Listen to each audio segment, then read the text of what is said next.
Teachers are superheroes, right? Well, every superhero has a nemesis. For Batman, it was the Joker. For Danger Mouse, it was Baron Greenback. And for Sherlock Holmes, it was Professor Moriarty. Oh, and the cocaine. For teachers, our nemesis is workload, and one of the main drivers of excessive workload is the work we regularly bring home with us. It's time we talked about zombies. Section 8.1 of the Jordanstown Agreement defines the number of hours and days a teacher can be directed by their principal to work. It says that teachers' working hours are limited to 1,265 hours in any given year.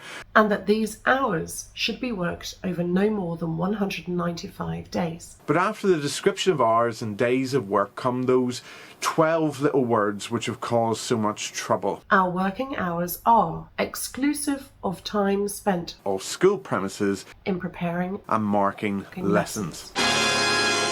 Now this is slippery language. But what it literally means is that any time you spend outside of school preparing for forthcoming lessons or marking work generated by the lessons you just taught is not part of your contractual hours, and therefore it's unpaid. That's not fair. Now some people, entirely coincidentally, generally people in leadership roles, will have a different reading of this. While not only are these alternative readings plainly wrong, they sometimes walk a tricky line between honest misinterpretation and cynical exploitation. Respect my authority! But that's another story. Now we call those 12 words in the teacher's contract the zombie clause. Grr, arg.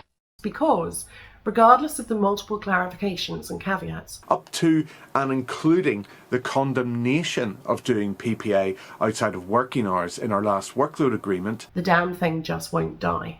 You son of a... Look at the latest pay offer. There it is, dragging its rotten corpse across the page for another outing.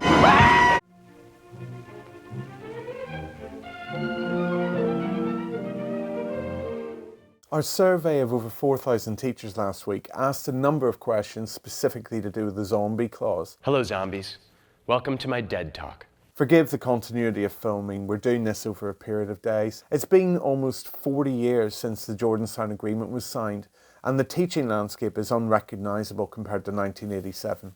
So what do teachers think about the zombie clause today? We asked, do you agree that the expectation for teachers to do some planning and marking of lessons outside of their paid hours is fair? 11% of teachers thought this was fair enough, but over 80% disagreed with this statement, with over half of teacher respondents clicking the strongly disagree button, many of them with a very stern, no-nonsense face. Interestingly, while almost 20% of school leaders agreed that the zombie clause was fair, close to 50% strongly disagreed that it was, with another 20% disagreeing, albeit in a more corporate tone of voice. So over 80% of teachers reckon that the expectation to plan and mark lessons outside of paid hours is unfair.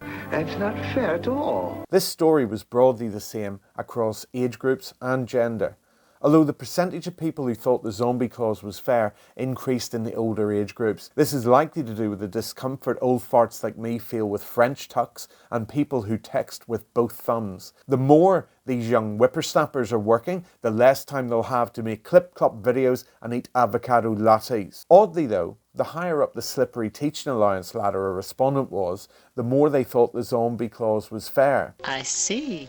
Which is strange. We also asked people what their view was about PPA being done outside of contracted hours. 62% of teachers thought that all PPA should be done within our paid hours, and 50% of school leaders who responded agreed with that. 30% of respondents, regardless of their role, thought that while the odd bit of PPA might end up being done at home, it should be the exception, not the rule. Okay.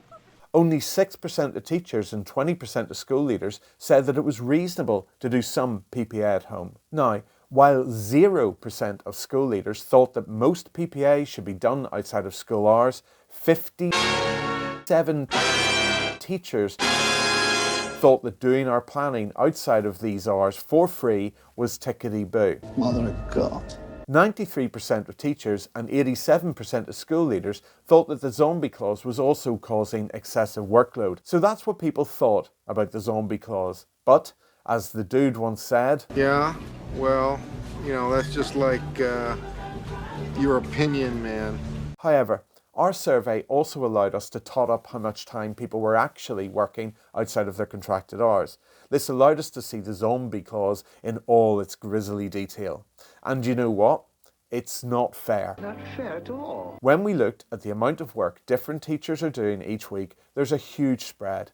For some teachers, those 12 little words mean nothing. They don't need to do anything outside of their paid hours, or if they do, it's an hour or two at most. For the majority of teachers, however, they're working 5, 6, 7 hours a week extra, and teachers being teachers, they're probably underestimating that. How is it fair that over 11% of younger teachers are working more than 10 hours a week extra unpaid, while only 6% of older teachers are doing the same thing? There are other questions to answer to, like who's responsible for monitoring the work teachers are doing outside of their paid hours, to make sure workloads are safe and fair. The introduction to TNC 2024/2 says that boards of governors should ensure that the workload of all principals, vice principals and teachers is managed fairly and consistently to ensure that all teaching professionals can discharge their roles and responsibilities effectively for the benefit of the teaching and learning of pupils. So, who's responsible for ensuring workloads are fair and reasonable,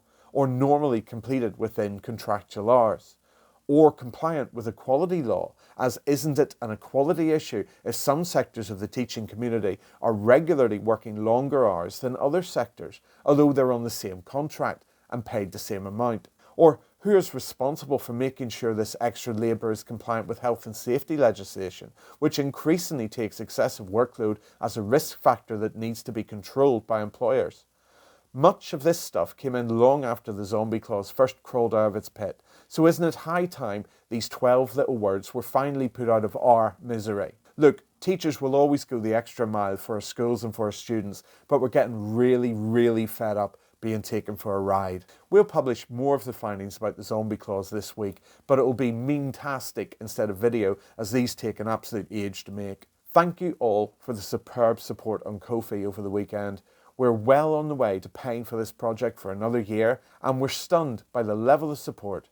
Thank you all. Now, see you soon, and enjoy staring at people in the staff room tomorrow, trying to figure out which of your colleagues thought we should do our planning at home for free. Forever.